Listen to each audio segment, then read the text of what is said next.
Hello friend, welcome करते हैं आपका। तो फ्रेंड, आज की वीडियो में हम आपको कवर कराने वाले हैं हिंदी व्याकरण के अंतर्गत परीक्षा में पूछे जाने वाले सबसे महत्वपूर्ण प्रश्न लोकोक्ति के बारे में। तो फ्रेंड, बात कर लेंगे लोकोक्ति किसे कहते हैं। लोकोक्ति का पूरा अभी अर्थ सहित हम आप लोगों को प्रयोग भी बताने वाले हैं। तो चलिए फ्रेंड, वीडियो को कर लेते हैं स्टार्ट और आपको देते हैं लोकोक्ति के बारे में पूरी जानकारी। वीडियो को आप अभी से कर लीजिए लाइक और चैनल को कर लीजिए सब्सक्राइब, क्योंकि हमारे इस चैनल में आपको हमेशा ही एजुकेशन से रिलेटेड वीडियो देखने को मिलती रहेगी। तो चलिए फ्रेंड, कवर करा देते हैं लोकोक्ति के बारे में। तो फ्रेंड, अभी हम कवर करा देते हैं लोकोक्ति के बारे में। तो लोकोक्तियां मुहावरे के समान वाक्यों में लोकोक्तियों का प्रयोग भी किया जाता है। मुहावरे के समान वाक्यों में लोकोक्तियों का प्रयोग भी किया जाता है। लोकोक्ति शब्द लोक और उक्ति से मिलकर बना है। लोकोक्ति शब्द लोक और उक्ति से मिलकर बना है, उसको क्या कहते हैं? लोकोक्ति।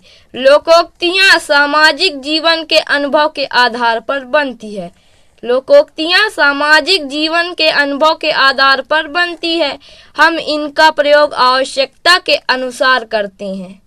हम कैसे करते हैं? हम इनका प्रयोग आवश्यकता के अनुसार करते हैं।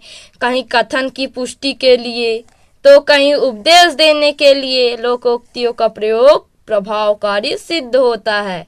लोकोक्तियां मुहावरे की भांति वाक्य का अंग नहीं है। लोकोक्तियां मुहावरे की भांति वाक्य का अंग नहीं होती है। ये प्रायः पूर्ण वाक्य होते हैं। ये प्रायः पूर्ण वाक्य होते हैं। इन्हें कहावत भी कहते हैं। तो फ्रेंड, आप लोगों को इतना समझ में आ गया होगा। अब हम चलते हैं और अगला हम आप लोगों को कवर कराने वाले हैं। तो लोकोक्तियां विशेष संदर्भ में प्रयुक्त होती है। लोकोक्तियां विशेष संदर्भ में प्रयुक्त होती हैं और उनका विशेष अर्थ ही लिया जाता है। लोकोक्तियां विशेष संदर्भ में प्रयुक्त होती है और उनका विशेष अर्थ ही लिया जाता है। कोयल होए न उजरई सो मन साबुन लाए। एक बार और मैं आपको बता देता हूँ। कोयल होए न उजरे सो मन साबुन लाए।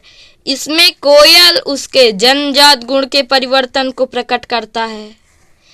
उजरी होना इस गुण के परिवर्तन को प्रकट करता है। सोमन साबुन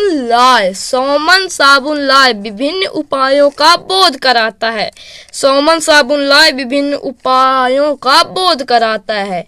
यही विशेष अर्थ है। अतः पूरी लोकोक्ति का अर्थ है भिन्न भिन्न उपायों से भी व्यक्ति का जन्मजात गुण या अनुगुण बदला नहीं जा सकता।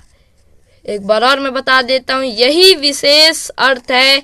अतः पूरी लोकोक्ति का अर्थ है भिन्न भिन्न उपायों से भी व्यक्तियों का जन्मजात गुण या अवगुण बदला नहीं जा सकता। अब हम आपको बता देते हैं मुहावरे और लोकोक्ति में अंतर। तो मुहावरे और लोकोक्ति में अंतर। मुहावरे का प्रयोग वाक्यांश की भांति किया जाता है। मुहावरे का प्रयोग वाक्यांश की भांति किया जाता है, जबकि लोकोक्ति का प्रयोग कथन के अंत में स्वतंत्र वाक्य रूप में किया जाता है। एक बार और मैं आपको बता देता हूँ। मुहावरे का प्रयोग वाक्यांश की भांति किया जाता है, जबकि लोकोक्ति का प्रयोग कथन के अंत में स्वतंत्र वाक्य के रूप में किया जाता है। कुछ प्रमुख लोकोक्तियां। अब हम आपको कुछ प्रमुख लोकोक्तियां बता देते हैं। नीचे कुछ प्रमुख लोकोक्तियों व उनके अर्थ दिए गए हैं।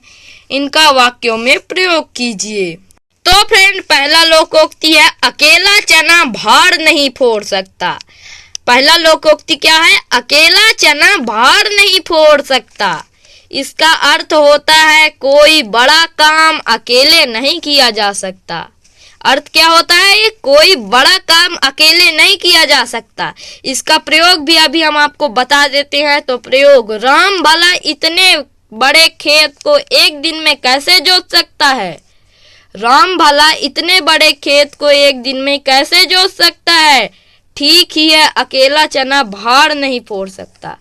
ये वाक्य प्रयोग हो गया फ्रेंड, ये अर्थ हो गया और फिर ये लोकोक्ति हो गया। फ्रेंड अब आपको पहला लोकोक्ति कवर करा चुके हैं। अब हम फ्रेंड ऐसे ही लोकोक्ति बताएंगे, अर्थ बताएंगे और उसका वाक्य प्रयोग भी करके आप लोगों को समझाएंगे। तो दूसरा है अधजल गगरी छलकत जाए।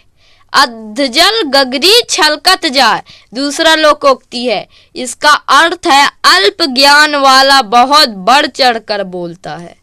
अर्थ क्या है? अल्प ज्ञान वाला बहुत ही बढ़ चढ़ कर बोलता है।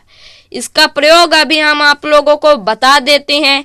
तो 8वीं फेल राजू बात ऐसी करता है मानो दुनिया में सबसे बड़ा विद्वान वही है। 8वीं फेल राजू बात ऐसी करता है मानो दुनिया में सबसे बड़ा विद्वान वही है। किसी ने ठीक ही कहा है अधजल गगरी छलकत जाए। ये फ्रेंड हमने अंडरलाइन करके बताया है कि यहाँ पास ये अधजल गगरी छलकत जाए लोकोक्ति का प्रयोग हुआ है। इसी को कहते हैं फ्रेंड वाक्य प्रयोग। इस ऐसे ही आप लोगों को फ्रेंड वाक्य प्रयोग करना है। अभी हमारा दूसरा कंप्लीट हो चुका है, पहला भी लोकोक्ति कंप्लीट हो चुका है। अब हम आप लोगों को तीसरा लोकोक्ति कवर कराने वाले हैं। तो तीसरा लोकोक्ति है आम के आम और गुठलियों के दाम। आप लोगों ने बहुत ही ज्यादा सुना होगा फ्रेंड ये लोकोक्ति को, आम के आम और गुठलियों के दाम। तो फ्रेंड तीसरा लोकोक्ति का अर्थ अभी हम आप लोगों को बता देते हैं।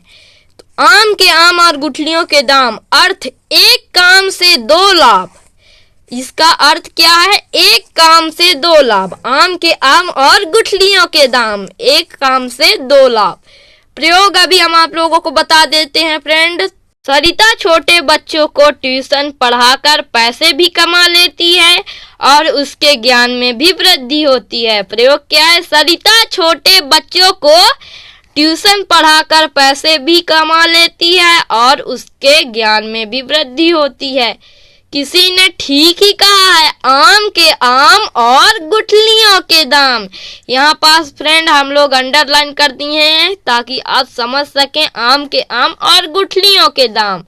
अब हमारा तीसरा लोकोक्ति भी कंप्लीट हो चुका है। अब हम चौथा लोकोक्ति के बारे में कवर कराने वाले हैं। तो चौथा लोकोक्ति है जिसकी लाठी उसकी भैंस। चौथा लोकोक्ति क्या है? जिसकी लाठी उसकी भैंस। उसका अर्थ अभी हम आप लोगों को बता देते हैं। तो बलवान की ही जीत होती है। जिसकी लाठी उसकी भैंस, बलवान की ही जीत होती है, उसका अर्थ है फ्रेंड। इसका प्रयोग भी अभी हम आप लोगों को बता देते हैं। तो गांव के जमींदार ने गरीब अलगू की भूमि जबरन कब्जा कर ली। एक बार और मैं आप लोगों को बता देता हूँ प्रयोग। तो गांव के जमींदार ने गरीब अलगू की भूमि जबरन कब्जा कर ली। किसी ने ठीक ही कहा है जिसकी लाठी उसकी भैंस। यहाँ पास भी जिसकी लाठी उसकी भैंस, ये अभी हम आप लोगों को लिखे हैं अंडरलाइन करके, वही यहाँ पास भी प्रयोग हुआ है जिसकी लाठी उसकी भैंस। अब हमारा फ्रेंड चौथा भी लोकोक्ति कंप्लीट हो चुका है। आई होप कि आपको समझ आया होगा। अब हमारा पांचवा लोकोक्ति भी हम आप लोगों को दिखाने वाले हैं। तो पांचवा लोकोक्ति है होनहार बिरवान के होत चीकने पात। होनहार बिरवान के होत चीकने पात। इसका अर्थ अभी हम आप लोगों को बता देते हैं। होनहार बिरवान के होत चीकने पात। तो इसका अर्थ है प्रतिभाशाली व्यक्तियों के लक्षण बचपन में ही प्रकट हो जाते हैं। होनहार बिरवान के होत चीकने पात। अर्थ इसका है प्रतिभाशाली व्यक्तियों के लक्षण बचपन में ही प्रकट हो जाते हैं। इसका प्रयोग अभी हम आप लोगों को बताने वाले हैं। तो प्रसिद्ध भारतीय गणितज्ञ रामानुजन बचपन से ही गणित विषय में पारंगत थे। शायद ऐसे ही लोगों के लिए कहा जाता है होनहार बिरवान के होत चीकने पात। एक बार और मैं आप लोगों को प्रयोग बता देता हूँ फ्रेंड।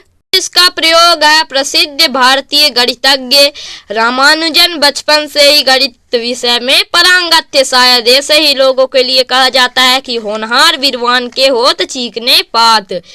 होनहार बिरवान के होत चीकने पात। यहाँ पास भी फ्रेंड अभी हम आप लोगों को अंडरलाइन करके दिखा दिए हैं कि कैसे वाक्य प्रयोग किया जाता है किसी भी लोकोक्तियों का। और फ्रेंड ऐसे ही आप लोगों को भी लोकोक्तियों का प्रयोग बताना है, अर्थ भी बताना है।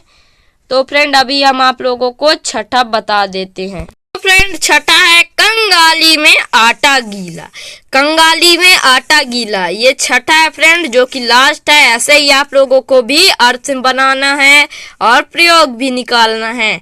तो कंगाली में आटा गीला, इसका भी अर्थ बता देते हैं। मुसीबत में आना, मुसीबत में मुसीबत आना, मुसीबत में मुसीबत आना, इसका अर्थ हो जाता है। प्रयोग बड़ी, प्रयोग अभी हम आप लोगों को बता देते हैं। तो बड़ी कठिनाई से तो रवि ने अपने पुत्र को पढ़ने भेजा, ऊपर से वह फेल हो गया, तभी तो कहते हैं कंगाली में आटा गीला।